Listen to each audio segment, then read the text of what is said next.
नमस्कार, आप देख रहे हैं तथ्य भारत। मैं हूं आपके साथ अंजलि। के पाठक विवाद प्रकरण पर विपक्ष लगातार बिहार सरकार पर हमलावर है और ऐसे में सड़क से लेकर सदन तक के साथ साथ राजभवन में भी शिक्षा विभाग के अपर मुख्य सचिव के पाठक के बयान को लेकर हंगामा मचा हुआ है।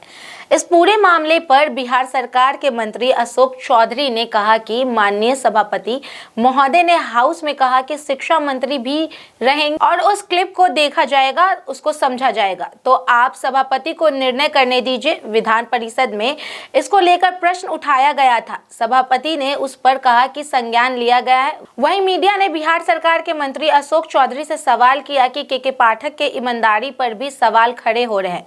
कल बिहार के मुख्यमंत्री नीतीश कुमार ने कहा था कि के पाठक ईमानदार हैं, तो ऐसे में आप मानते हैं कि के पाठक ईमानदार हैं? ऐसे में अशोक चौधरी ने क्या कुछ कहा, आप इस वीडियो में सुनिए। उन्होंने जिस तरीके से एक्शन की डिमांड करी है, नहीं वो तो माननीय सभापति महोदय ने हाउस में नहीं करा तो क्या करे यार, बने दो ना कम से कम। एक सेकंड थोड़ा नीचे कीजिए ना। माननीय सभापति महोदय ने हाउस में कहा है कि शिक्षा मंत्री भी रहेंगे और उस क्लिप को देखा जाएगा, उसको समझा जाएगा, उस पर एक्ट करेंगे। तो आप सभापति को निर्णय करने दीजिए। विधान परिषद में ये प्रश्न उठाया गया था, सभापति ने उस पर कहा है, संज्ञान लिया है। के पाठक की ईमानदारी पर भी सवाल खड़े हो रहे हैं। नीतीश कुमार ने कल कहा कि वो ईमानदार है। आप मानते हैं कि वो ईमानदार है? लेकिन देखिए, मैं ये मानता हूँ कि के पाठक जी ने शिक्षा के जो इतना बजट जो हमारा खर्च हो रहा है शिक्षा पर, उसके लिए उन्होंने प्रयास किया है। जो शिक्षक कभी विद्यालय नहीं आते थे वो भी अब विद्यालय आना शुरू हुए हैं। तो सबसे बड़ा प्रश्न ये है कि ये पूरा का पूरा इतना बड़ा महकमा और इतना बड़ा शिक्षा विभाग, ये शिक्षा के लिए है, अपने बच्चों के लिए है या शिक्षक के लिए? प्रश्न ये है। अगर शिक्षक को प्रोटेक्ट करिएगा तो शिक्षा चली जाएगी, शिक्षा को प्रोटेक्ट करिएगा तो शिक्षक नाखुश हो जाएंगे।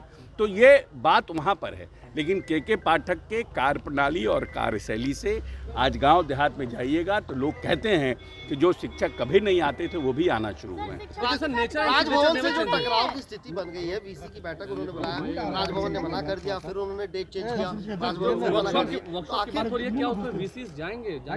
नहीं, देखिए ऐसा है ना कि दो बात है।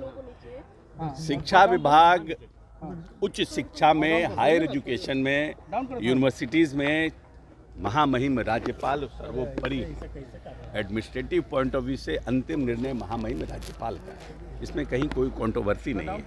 लेकिन क्योंकि राज्य सरकार यूनिवर्सिटीज़ को फंडिंग करती है, राज्य सरकार शिक्षकों को वेतनमान देती है, वेतन देती है। जो यूनिवर्सिटीज़ हैं कायदे से ऑटोनोमस हैं, लेकिन ऑटोनोमस यूनिवर्सिटी अपना फंड क्रिएट नहीं करती है, इसलिए राज्य सरकार उनको अनुदान देती है। इसलिए राज्य सरकार को भी अपने हिसाब से यूनिवर्सिटीज़ के वाइस चांसलर्स को बुला करके एकेडमिक कैलेंडर, शिक्षा पर क्या क्या हो रहा है, इसकी जानकारी प्राप्त करने का अधिकार है। सर, एक सवाल कहा जाता है कि एक ही बार दो तरह की बात कर रहे हैं। कभी शिक्षकों को लेकर के वो टाइमिंग का बात करते हैं, तो कभी वो उन्हीं के जो अधिकारी हैं वो इस बात से इनकार कर रहे हैं। ये किस तरीके का खेल नीतीश कुमार खेल रहे हैं, नहीं समझ में आ रहा है। हम इस प्रश्न का हम समझ ही नहीं पा रहे हैं कि क्या जानना, राबड़ी देवी जानना क्या चाह रही हैं। हम तो कह रहे हैं कि यहाँ पर सवाल सिर्फ दो बात का है, शिक्षा के लिए शिक्षा विभाग है या शिक्षक के लिए शिक्षा विभाग है। एक सवाल ये है, नेचर विधानसभा जानते हैं, नेचर नहीं बदलता है, सिग्नेचर नहीं बदलता। नहीं, ठीक है, नेचर के साथ कैसे चलेगा? नहीं, ठीक है। मान लीजिए कि उनका व्यवहार उतना सौम्य नहीं है, कार्यप्रणाली उतनी में सौम्यता नहीं है। बहुत पदाधिकारियों में अपना अपना काम करने का हर व्यक्ति का स्टाइल होता है। लेकिन माननीय मुख्यमंत्री जी ने जो कहा है उसको आप संज्ञान लेंगे, जानकारी में आई है। सर, तेजस्वी यादव कह रहे हैं कि नीतीश कुमार विधानसभा भंग करना चाह रहे हैं। नहीं, ऐसी कोई बात नहीं है। ये भ्रम पैदा करने का और भ्रम फैलाने का कोशिश किया जा रहा है। हमारे पार्टी का स्टैंड पहले से था कि वन नेशन वन इलेक्शन में कि लोकसभा और विधानसभा के चुनाव साथ हों। माननीय पूर्व राष्ट्रपति रामनाथ कोविंद जी ने एक बैठक बुलाई थी जिसमें पॉलिटिकल पार्टियों को बुलाया गया था, जिसमें हमारे पार्टी के लोग भी गए थे, जिसमें हमारे पूर्व राष्ट्रीय अध्यक्ष ललन सिंह जी और संजय झा जी उस मीटिंग में गए थे और उन्होंने पार्टी का पक्ष अपना रखा है। लेकिन ये सब निर्णय होते होते बहुत समय लगेगा, इसलिए उसको दूसरे तरह से दुष्प्रचार किया जा रहा है। पार्टी का कोई विधानसभा और लोकसभा, अभी के समय में विधानसभा और लोकसभा का कहीं कोई विधानसभा का अर्ली कराने की कोई संभावना नहीं। के पाठक के इस्तीफे की मांग भी उठ रही है सर, क्या कहेंगे? बर्खास्त करनी चाहिए शिक्षकों की गाली बकी जाती है सर।